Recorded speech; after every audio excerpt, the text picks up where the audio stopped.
costs even further, lower their cost of running infrastructure by pushing more and more of their services into service provider networks. So company A provides email services for company B, C, D, E, and F, right? So company A, the key to B, C, D, E, and F's security and stability really lies in company A's ability to keep its systems secure. And if you can take company A out, you're affecting multiple other companies. And that's the world that we live in. We're doing those things in the Caribbean.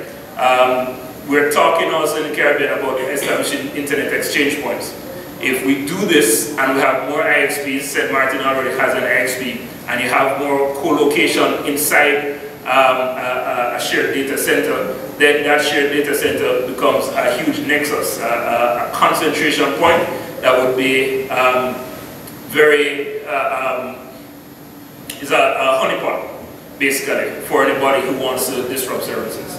So this is the context that we're living in inside the Caribbean. Just want to look quickly at some global trends. This is from Akamai released their first quarter report on it's a document called State of the Internet. As people in a knock, well, before I get onto this, any comments, any feedback, any comments, any thoughts from anyone on what we're saying about our context?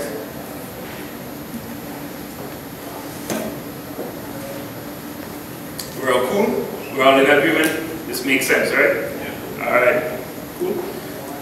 Akamai produced a report, and I was about to say, as members of the NOG, I encourage us all, go online and get it. It's free. You just have to register with Akamai, but it's quick and painless and so on.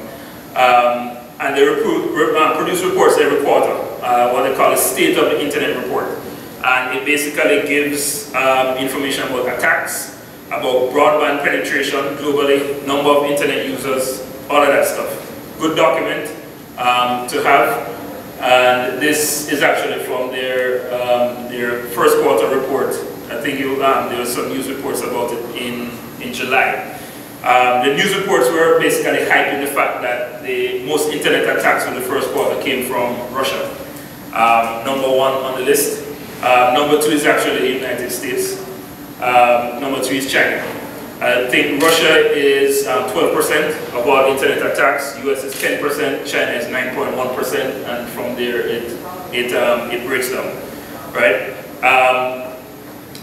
But overall, Europe itself accounted for 44%. Well, Eurasia accounted for 44% of all internet attacks. So that's where a lot of it is coming from. And in terms of, there are some interesting looks on mobile network attacks, or attacks originating from mobile networks, which accounted for 50%. Well, Europe accounted for 50% of all the mobile broadband attacks. And based on the profile of those attacks, they figure it wasn't people coming from smartphones and so on, but the proliferation of 3G networks basically has allowed persons to go online with their laptops, carry out attacks, come offline. You basically will be able to change your IP address the next time you go online. It's temporary, you hit, nobody knows who you are, you move on.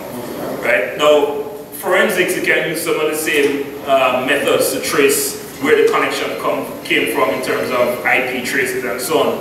But the point is, as we, again, as consumers, as developing nations, as we ask for our providers to give us broadband network coverage, we're also increasing our attack surface area. We're also increasing the opportunities and methods that people can use to attack, which obviously is very different from 20 years ago, in which the only persons, or probably 30 years ago, the only persons in our nation, our cities who had internet access was the university, or a few large businesses, or somebody who's leasing a line to Florida from cable and wireless, or something like that. In that scenario, less surface area. Now, everybody's online, more surface area.